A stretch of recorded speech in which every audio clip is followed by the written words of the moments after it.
IVM.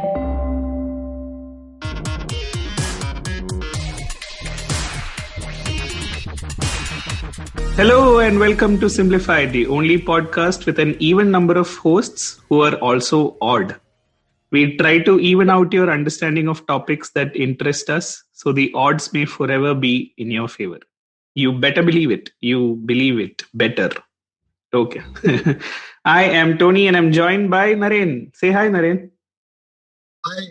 Hi, Tony, and hi, audience. How have you been?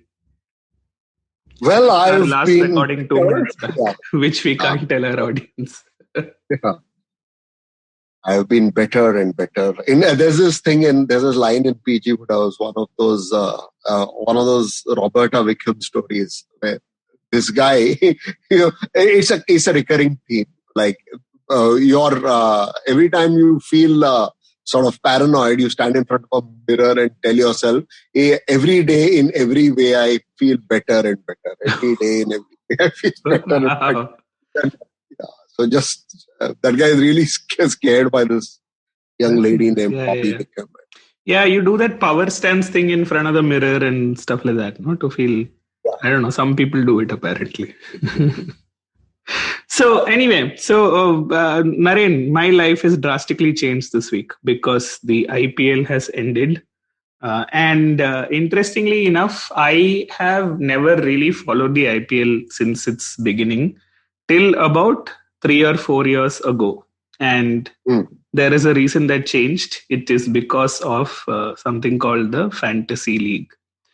And fantasy leagues have been around forever, right? Since I think the first one in India was called Super Selector. And like all beginnings of good things in sport, it also had the hand of Mr. Joy Bhattacharya. I think he was the one who brought around this Super Selector thing. But then it's changed a lot since. And in the last few years, fantasy games have really picked up in India. Right. And you often talk about how you use this podcast for personal edification. I also use it for personal deification to, sort of toot my own horn. So this time I played the Fantasy League and ended up in the top 5,000 ranks in over 5 lakh players. So like top 1%. But the reason I'm saying it out loud is because I didn't win anything. There's like no money involved, and all I can do is say it on this podcast. So, are you aware of Dream 11, Naren? Have you ever played? I've only heard of it. It's you sort of you put together your 11, and based on how they actually perform, you get points. Yeah, that's right. And the person who gets the maximum points wins the kitty. That's right. And you have to pay in order to be part of that win the kitty thing, right? Yeah. So your understanding is far superior to mine because I've never played. So the great distinction that Dream 11 brought to the table was while everyone was trying to build a better mousetrap, better fantasy league, looking at the mechanics of how you can run it over a season. What Dream 11 said was, screw all that. Indians have no time and patience and nuance and all of that. What we'll do is introduce something called a daily challenge, where you can basically pick 11 for each match that is there. So instead of one opportunity that is, or one league that is spread out over 60 matches, now you have 60 separate opportunities where people can win, and therefore technically they can put in money as well. Right? So the thing is basically, Vivo was the sponsor of the IPL, last year, and then obviously we developed the allergy for China, so we had to break, all of the Chinas that were there, right? So which meant that during these COVID times, also Dream 11 surprisingly emerged as the sponsor for the IPL. bullish about the China shops. Yeah. China is only as strong as its weakest king. Okay, something like that. Yeah, but what these guys did was they got the prime sponsorship for IPL, right? Which is not a joke. So the other guys that were involved were obviously like the hot ones, including there was a rumor that Tata Group was supposed to be bidding for it. That edtech companies actually did bid for it. Um, of course, Byju's has already put their name front and center on the Indian jersey and stuff like that. So they were well established players, but Dream 11 suddenly came in and put in 222 crores to become the main sponsor, right? So clearly they have a revenue stream. And how does, let's say, something like, Fantasy League become legal in India and earn revenue? Was of interest, and I think that's what we'll probably discuss today. So, And the questions, because I have really wondered about this. I haven't gone into this thing. How in the world did they manage to get into a space like this and not be shut down? yeah, So that's yeah. number one. Yeah, I think it is actually still work in progress, right? Like our last episode where you spoke about how OTT platforms were under the IT and electronics ministry and now has changed to, the INB ministry, etc. Eventually, I'm guessing there will be regulation here also because other than sex and nudity, what Indians cannot stand, obviously, is responsible adults making their own decisions to throw away their money. So, like gambling and all, we cannot allow, right? So, but interestingly enough, like it's the laws are very different the world over, right? So I remember like two of my cricketing experiences. One was in Wankhede, where I actually, stood in a long line to get into the stadium, and eventually reached an SBI ATM during demonetization. And the other was at MCG in Australia, where I was standing in queue, and because you are used to standing in queues, and suddenly I ended up in a betting house where you can actually place bets on the match that is happening right outside the stadium. But in India, technically these laws have been written sometime in 1867, right? There is something called the Public Gambling Act of 1867, and it prohibits running or being in charge of a gambling house, as it's called. And I'm guessing this is an 1867 law because the penalty for breaking the law is a fine of rupees 200 or imprisonment of up to 3 months. Yeah. I've always wondered who would choose to be imprisoned for 3 months in lieu of paying 200 rupees. I mean, there must be a small demographic. Well, it's drafted carefully. Yeah, I mean, unless you are like homeless and jobless, and then you want to sort of have like cheap lodgings elsewhere, etc. Right? No one would want to really do that. Roll the jailer.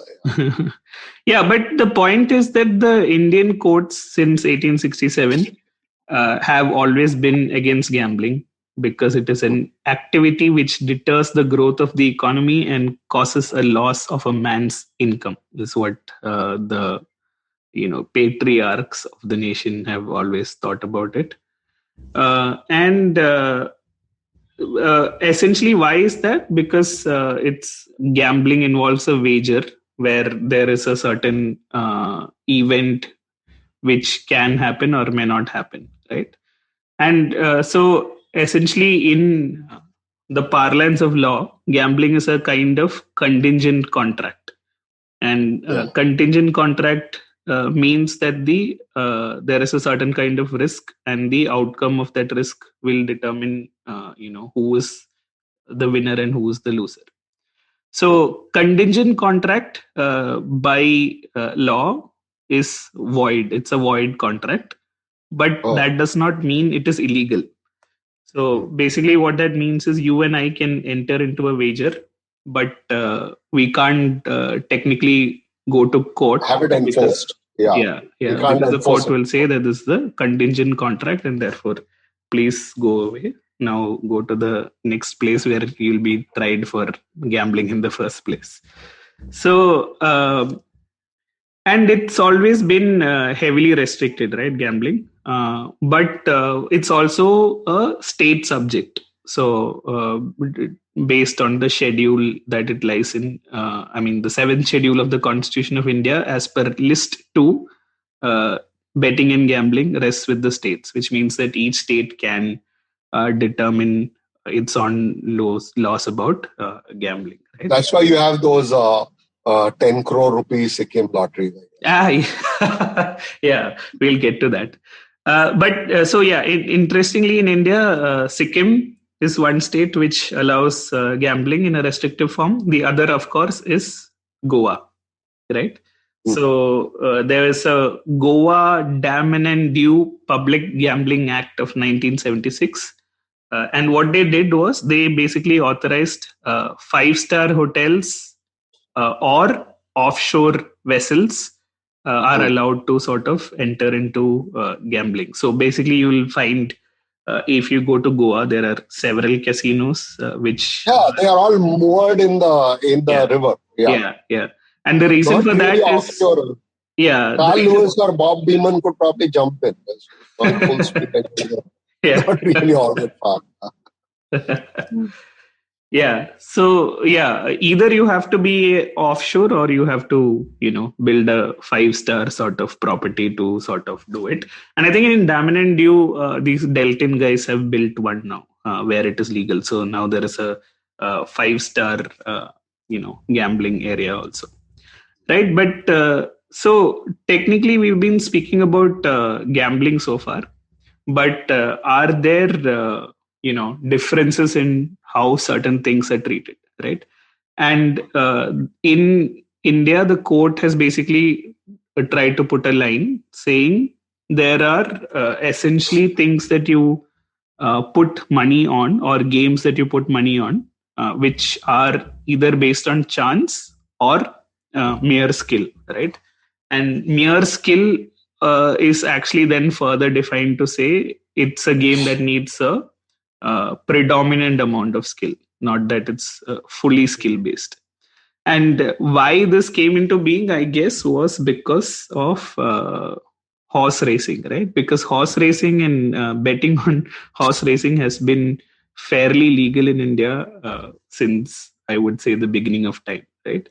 And their sort of explanation for that was betting on horse racing is not purely based on chance, but it is based on several other factors such as pedigree of Your the horse, judgment, yeah. yeah, what the horse How had for how breakfast, yeah, you and look at the animal and you look at the rider and you decide they have it in them to, yeah. So your right, judgment, yeah, that kind of is thing. it brushing its teeth with Colgate, or is it eating apples and stuff like that, right? So essentially there is a amount of information that you need to know to sort of say that this horse has a good chance of winning the race, right?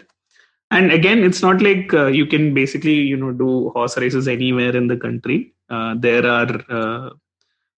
is a nodal authority, which is the Turf Authority of India, and there are five main race clubs: Royal Calcutta, Royal Western for Mumbai and Pune, Madras Race Club, Bangalore Turf Club, and Hyderabad Race Club.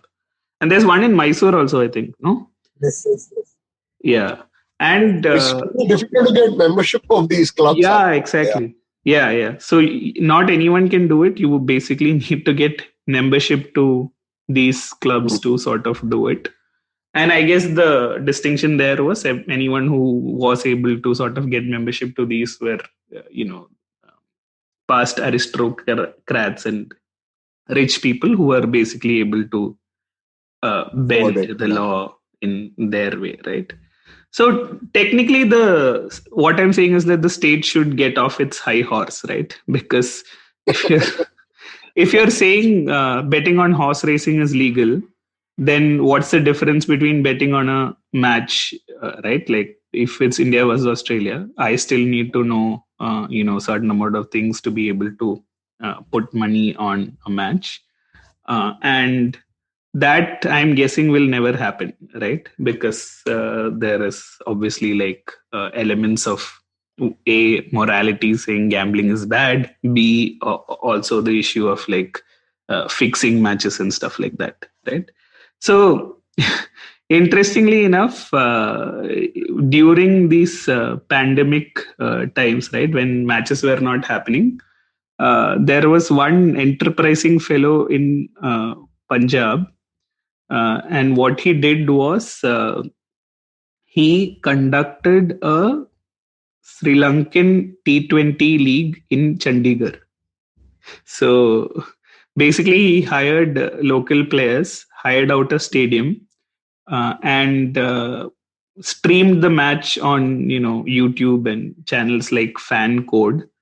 And basically, there was no audience or anything, and people were putting money on it to say, and what they could do was, because the stream was controlled, there was no high quality cameras and all of that. They could just basically stop in the middle and ask people to either hit a four, throw a wide, or whatever else it was.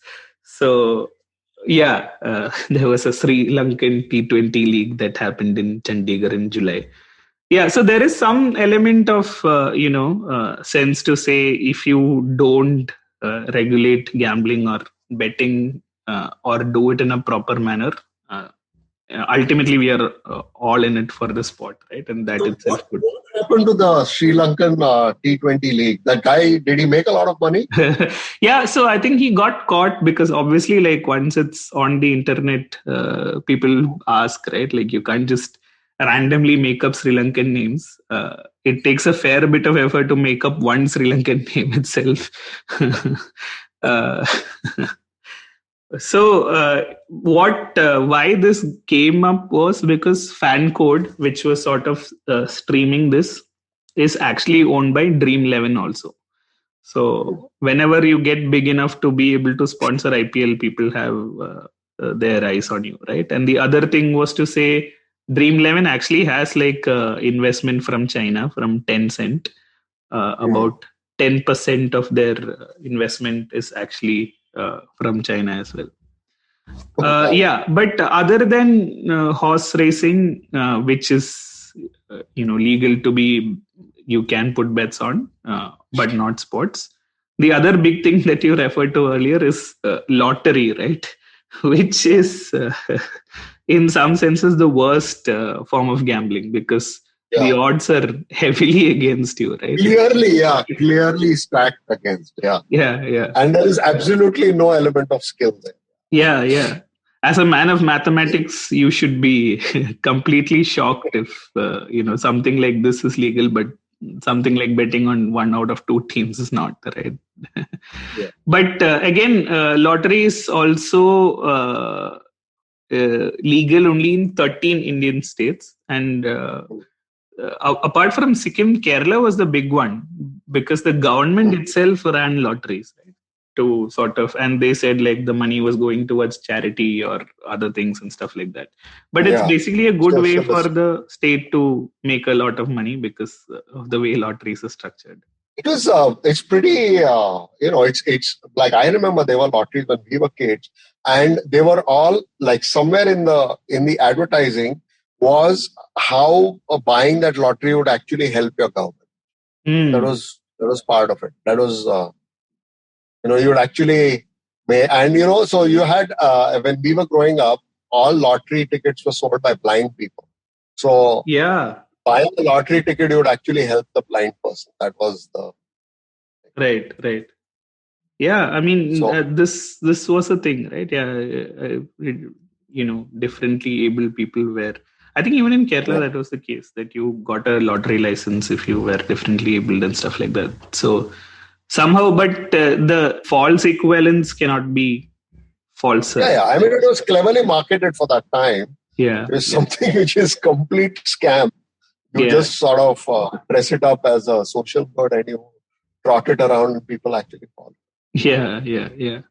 So, other than these two, right, where it's lottery and horse racing, which are random, essentially everything that is legal in India is based on this definition of game of skill versus game of chance, right? For instance, the Supreme Court has said that the game of rummy is a game of skill, but like three card games like flush or brag or teen patti or whatever it is a game of chance, right? So the term is, instead of mere game of skill, it is called preponderantly a game of skill, right? And I think where this has actually led to a proper revenue stream first is in poker. And poker is Texas Hold'em poker. If played over multiple hands, is actually a game of skill, right? So, and again, it's up to local interpretation, because again, I think only a few states have legalized poker as well. But what has happened? Very skilled and very, very good poker player, whom we both know, and most of our listeners probably know, is Amit Verma of Correct. And for a short time, he was actually a professional poker player, where you'd be playing poker full time, and he gave up. But he was doing really well. So I spoke to him, and he explained how it was entirely a game of skill, except that chance meant you could be losing despite being far more skilled than your opponents, right? Merely because your luck was bad. But in the long run, you would really make a lot of money. Yeah. Correct. In some senses, it's comparable to Scrabble, right? Anyone can possibly beat a champion Scrabble player in one sitting, because the tiles may fall a certain way. But over, if you play 10 times, it's likely that the champion will beat you 9 out of 10 times. And poker is similar, because you are basically playing, the odds, right? And you're playing probability. And if you're playing probability, eventually you will win out. So what happened basically was, the people saw that there was an opportunity to sort of take this online, right? So if you are saying that it is based on a game of skill, then you have lots of players, and everyone tends to think that they're really good at this particular game, right? And for poker specifically, with the exception of Andhra Pradesh, Sikkim, surprisingly, Nagaland, Assam, Odisha, and Telangana, every other state allows it, right? And this was based on a 1967 Supreme Court judgment, which was further reaffirmed in 1996. So I think in some states have it better off, like Karnataka, West Bengal, Goa, etc. But basically, if you go on to, let's say, online poker platform, their legality basically states that if you are, in one of these states, which is Andhra Pradesh, Assam, Odisha, etc., please don't play. Otherwise, you are allowed to play, which is again fairly random, right? Yeah, completely random. So it's fairly a gray area, but the point is that I spoke of the fantasy league and how I actually ground it out over 60 matches to make no money, right? In some senses, poker is also like that, because you need to actually spend hours and hours playing the game, right? To there's a buy-in, and then you have to make a certain amount of money. And in poker, I think technically a good player will fold more hands than you'll play. It requires a lot of discipline. So you have to basically be A, know the game very well, B, invest lots of time into it to make very little money. And that's where Dream 11 basically figured it out to say, according to the founder, basically his innovation was same as chick shampoo from back in the day. So he says the masses in India need a shampoo sachet, not a bottle, right? So the change that he made basically was to enable betting on. It's quite brilliant in hindsight, actually. Actually. Obvious and brilliant. Yeah, because the amount of investment required is very little, right? So you have a match between Mumbai and Delhi. Maybe you watch only, let's say, matches of Mumbai. So only like I don't know, 14 matches in a season, right? But you can basically be further invested, saying, okay, this I know my Mumbai players, they're going to do really well and stuff like that, and you basically put money into it.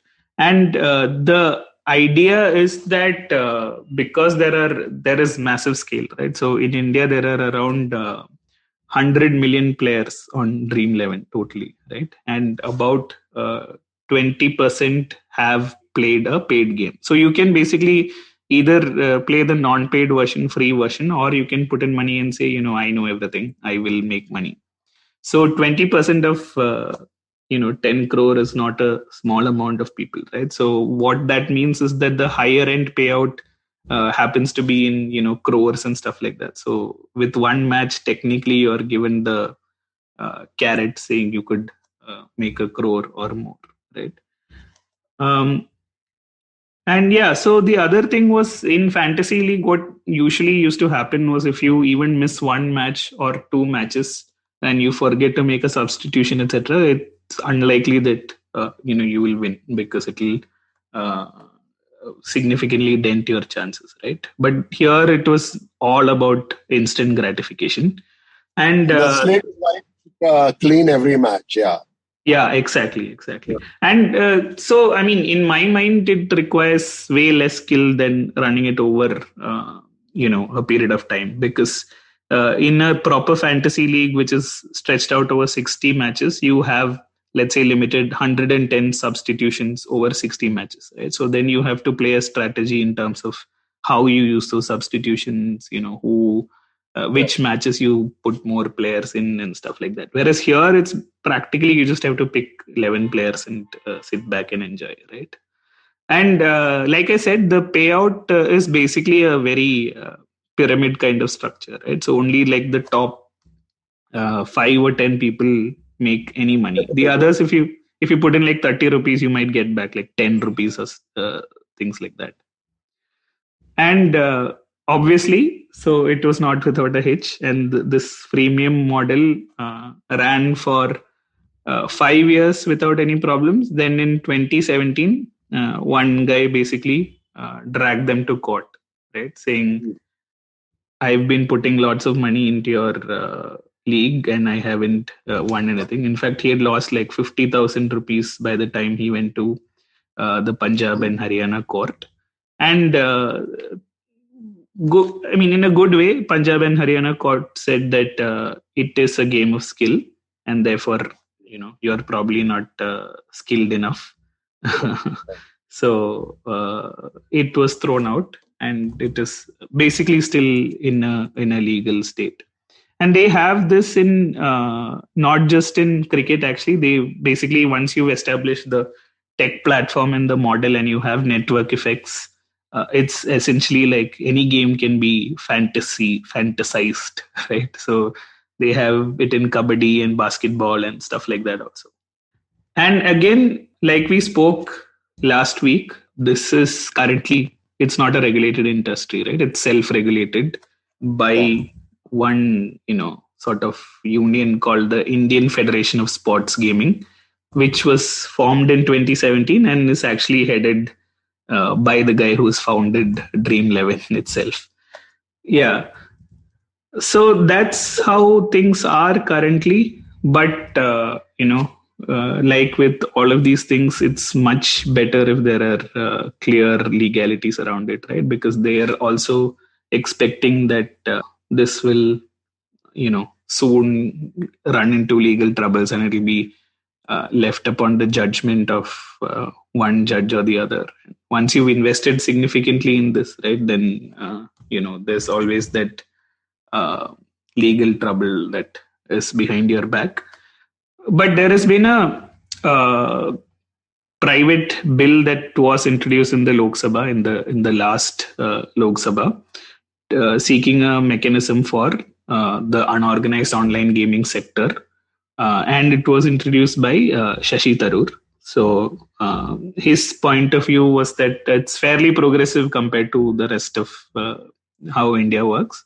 He's saying that put in a statutory framework to ensure while there are licenses, there you also are able to track suspicious betting patterns and basically make it all taxable, right? And he basically says that right now there is an underworld betting market also, right? The fantasy part is basically for the common man like you and me, but actually there are people who put significant amounts of money into betting and gambling and stuff like that, right? So which also leads to match fixing, and an open above board betting system would not do that, and you collect tax. So those are the sort of things that are being discussed, but I don't think it's being discussed anytime soon. It's currently still continuing in the manner that it is, and yeah, so We have all our regulations are characterized by these paroxysms of righteousness that sort of affect our lawmakers every now and then. Somebody wakes up in the morning and feels that they have to go and clean up the morals of this great nation, and they go and make a stupid law that does exactly the opposite. They say, that there's a thing, the friend of the biggest friend of the bootlegger is the Baptist, because in the US, Baptists are the people who are against, they're pro-temperance. They wanted prohibition. And the moment you introduce prohibition, you get bootleggers. Yeah. So this is what. So I think what Shashi Tharoor is saying. One good thing about having a regulation rather than having no regulation at all is it draws boundaries of what the state can do. Right. Yeah, so it's good to have. But ideally, of course, you shouldn't have any regulation at all. If people are suckers and they fall for it and then they find out that they're getting scammed, they should stay away from it. But yes, I mean, a little regulation probably better than no regulation. Yeah, absolutely. And actually, like this fantasy sports globally is expected to touch 10 billion in revenues by 2024 globally, right?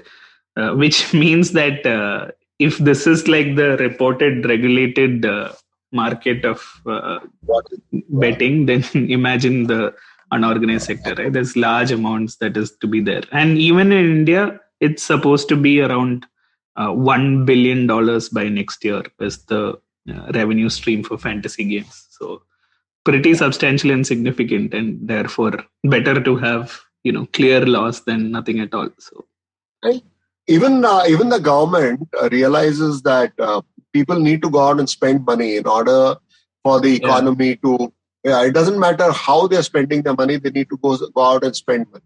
So hopefully there'll be less. Well, several things. One is, I mean, I'm going out on a limb here, but I'm pro alcohol and tobacco being freed up.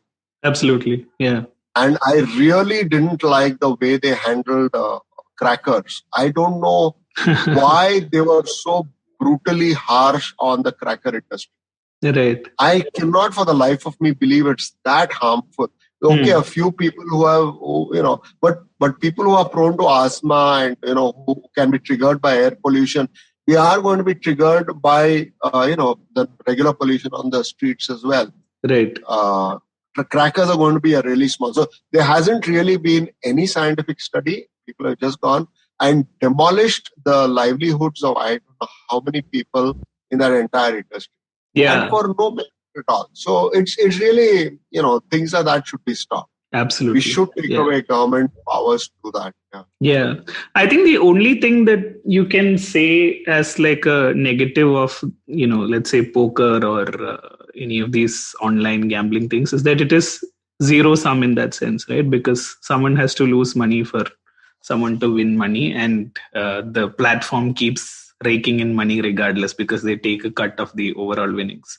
But otherwise, I mean, if you want to do it and you're aware or unaware of it, why not go for it, right? So anyway, I think we've covered 2 episodes on Indian lawmaking now.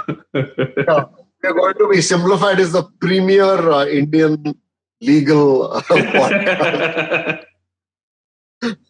And we'll probably, the day they bring a sort of law which bans puns, the first podcast to back up will be No. yeah. So, in a Mallu accent, loss and loss kind of rhyme, So I don't want to face that loss. So Naren, you want to? Yeah, this was good, and stay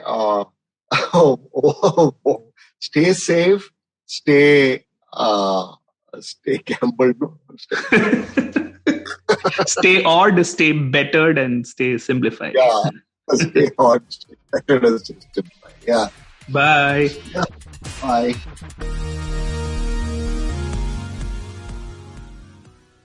I hope you enjoyed that show. If you aren't following us on social media, please do. We're IVM Podcasts on Twitter, Facebook, and Instagram.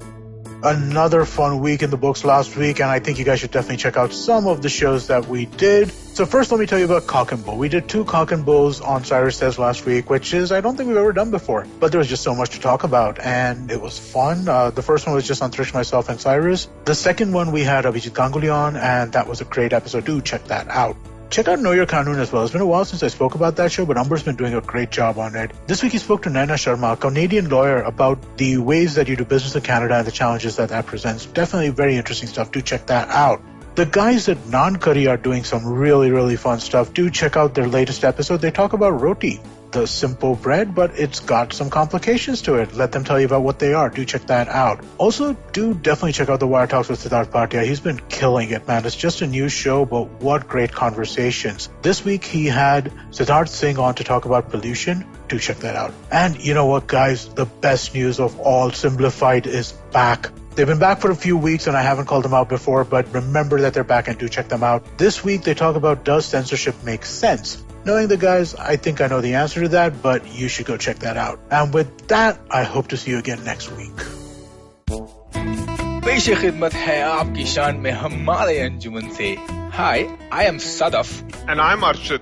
खाने का इतिहास, economics, policy, psychology, सब है menu पे. Only on the Naan Curry podcast every Wednesday, सिर्फ IVM podcast app या website पर, या फिर जहां से भी आप अपने पॉडकास्ट सुनते हो.